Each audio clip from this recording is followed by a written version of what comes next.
जय श्री राम जी की। श्री रामचरितमानस की यह कथा आज वही लोग सुन पाएंगे जिनकी तरफ सफलता स्वयं बढ़ती हुई चली आ रही है। अन्यथा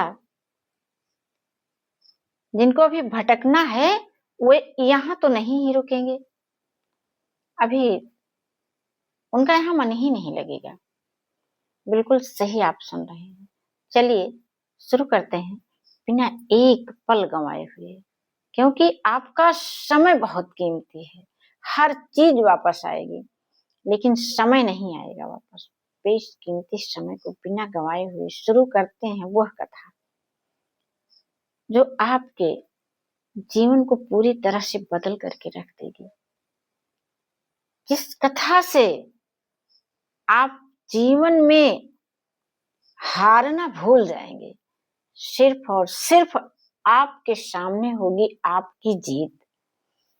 इसके लिए चलिए आंखें बंद करते हैं, लंबी गहरी सांसें लेते हैं, कल्पना जगत में चलते हैं जहां पर सप्तऋषि और मां पार्वती के संवाद हो रहे हैं। सप्तऋषि गए हैं मां पार्वती को बताने, शिव जी ने भेजा है कि उनकी तपस्या पूरी हो गई है और अब उनसे कह दीजिए कि वे वो जाएं अब अपने पिता के घर। अब मैं उनकी तपस्या से प्रसन्न हुआ। ये संदेशा लेके गए हैं सप्तऋषि मां पार्वती के पास, और वहां पर वे थोड़ा उनको लगा कि यहाँ पर हास परिहास करना चाहिए, तो मां पार्वती से वे कुछ हास परिहास भी करने लगे। हास परिहास में वे जब उनको देखे इनकी तपस्या करते हुए तो उन्होंने कहा कि इतनी कठिन तपस्या मैया आप किसके लिए कर रही हैं? पार्वती जी ने बहुत हंसते हुए विनोदपूर्ण तरीके से मुस्कुरा करके कहा कि मेरा मन नहीं मान रहा है शिव जी को अपना पति बनाने के लिए। वो चाहता है कि मैं शिव जी के साथ ही मेरा विवाह हो, इसीलिए मैं ये तपस्या कर रही हूँ। इतना सुनते ही हास परिहास तो कर ही रहे थे सप्तऋषि अच्छे से, वो खूब हंसे। कहा कहाँ उनके पीछे आप पड़ी हैं मैया, चलिए मैं आपका विवाह ऐसी जगह पर कराता हूँ जो वैकुंठ के स्वामी विष्णु भगवान जी से। तो ये सब सुनकर के मां पार्वती के मन में क्या भाव जगे, कैसी बातें वे कर रही हैं सप्तऋषियों से, यही आज हम सबको अच्छे से सुनना है और इसके लिए बने रहना है वहीं पर जहां मां पार्वती और सप्तऋषि आपस में बातें कर रहे हैं। इन दोनों लोगों का संवाद हम सभी को सुनना है।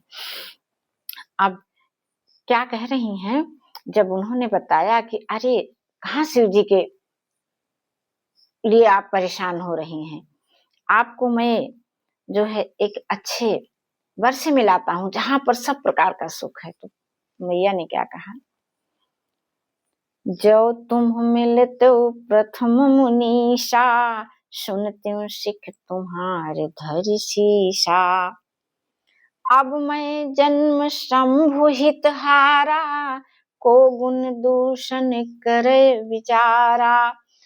पार्वती जी कह रही हैं कि ये पहले आप आए होते तब तो हो भी सकता था, अब तो यह जन्म मैंने भगवान शिव जी के नाम कर दिया है। फिर वे चाहे गुणवान हो चाहे दोषी हो, कुछ भी नहीं, बस सिर्फ और सिर्फ जो है शिव जी। जब अपने संकल्पों के प्रति हम और आप भी इतने दृढ़ निश्चित हो जाते हैं, दृढ़ निश्चय हो जाता है हमारे मन में, तब वो संकल्प हमको ढूंढने लगता है। जहां कहीं भी होगा हम अपना लक्ष्य तो बनाएं, हमारा लक्ष्य जो है वो हमारे पास बढ़ने लगता है। जब हम संकल्प कर लेते हैं अपने लक्ष्य को पाने का, ये कथा ये संदेश दे रही है। पहले तो लक्ष्य चुनिए और फिर आप जो है जब लक्ष्य को आप चुन लेंगे तो लक्ष्य आपकी तरफ बढ़ता हुआ आने लगेगा। पार्वती जी कह रही हैं कि मुझे तो अब गुण और दोष से कोई मतलब ही नहीं रहा। जो तुम्हारे हठ हृदय विषेखी रही न जाए बिनु किए बरेसी। वो कह रही हैं कि यदि आपके हृदय में बहुत ही हठ है, विवाह की बातचीत यानी बरेखी किए बिना आपसे रहा ही नहीं जाता, अरे संसार में बहुत वर कन्या है। माँ पार्वती भी विनोद कर रही हैं, हंस परिहास कर रही हैं, सप्तऋषियों से कह रहे हैं, अरे सुनो सुनो, देखो अपनी कल्पनाओं से, आंखों में, कल्पना की आंखों से, मन की आंखों से, अपनी कल्पनाओं में देखिए। मैं भी बहक रही हूँ। अरे अपने सामने भला इतनी दिव्य शक्तियों को पा करके कौन अपने होश में रहेगा। बिल्कुल बिल्कुल हम और आप देख रहे हैं अपनी कल्पनाओं में माँ पार्वती और सप्तऋषियों के संवाद को हम लोग सुन रहे हैं। जो है ऐसे दिव्य संवाद या क्या कह रही हैं, परिहास वे कर रहे हैं उनसे कि कहाँ शिव जी के चक्कर में पड़ी है, चला हम तोहार ब्याह विष्णु भगवान से कराइए। अब माँ पार्वती ने कहा कि अरे तोहका बरदेखिन करेगा है, तो जा, संसार में बहुत बर कन्या है। कह रहे हैं कि जो तुम्हारे हठ हृदय विषेखी रही न जाए बिनु किए बरेसी। तौ कौतुकी अनह आल सुनाही बर कन्या अनेक जग माही। कहते हैं हे सप्तऋषि, जा, बहुत बर कन्या है जगत में, कहाँ हमरे लगी तोहार दाल न गले। हम तो शंभु के हित अपन पूरा जीवन हार चुके, अब हमका गुण और दोष से कोनो मतलब नहीं है। जन्म कोटि लगी रगर हमारी बरऊ शंभु नत रहूं कुंवारी। जीवन को पूरा जो है सुनिश्चित कर लेना है अपने लक्ष्य के लिए, नहीं तो या तो हम लक्ष्य को प्राप्त करेंगे या जीवन त्याग देंगे, ऐसा संकल्प हम सबको करना है। तजउन नारद कर उपदेशु आप कहीं शत बार महेशु। मैं नारद के उपदेश को का त्याग नहीं कर सकती, क्यों ना शिव जी ही मुझे सैकड़ों बार आकर के कहें। मैं पाप परऊं कहीं जगदम्बा तुम गृह गवनहु भयो विलंबा। जगदम्बा माँ भवानी कह रही है, अच्छा अब हम तोहरे पैर पड़ी, जा, बहुत देर हो दिया है, अपने अपने घर जा। देख प्रेम बोले मुनि ज्ञानी जय जय जगदम्बिके भवानी। मैया का इतना अटूट प्रेम देख करके सप्तऋषियों ने कहा कि जय हो आपकी हे जगजननी, जय जय जगदम्बिके भवानी। तुम माया भगवान शिव सकल जगत पितुमात।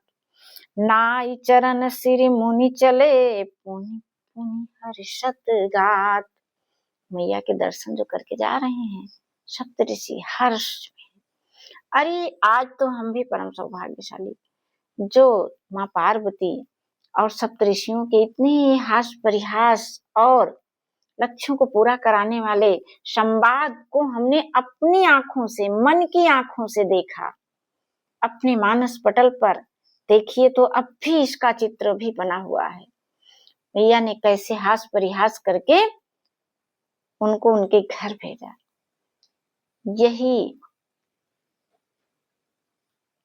यही मंत्र है कि अपने लक्ष्य को प्राप्त करने का मन में हमारे जब संकल्प हो जाता है तो लक्ष्य हमको ढूंढने लगता है। ठीक है, आज की कथा को यहीं पर विश्राम देते हैं। आपका मन कहे तो आप इस चैनल को लाइक, शेयर, कमेंट, सब्सक्राइब जो जो होता है वो आप कर लीजिए जो है। बाकी अब माँ पार्वती की भांति मुझे भी हार जीत का कोई भय नहीं, ये भय मेरे मन से जाता रहा। आप अपने लिए सब्सक्राइब कर लीजिए मन कहे तो, अन्यथा हम अब चल रहे हैं श्री राम की कथा लेकर के, क्योंकि मेरे मन में भर गया है अटूट विश्वास कि यह कथा एक दिन अवश्य ही हमको पूरी सफलता दिलाएगी। जय श्री राम जी।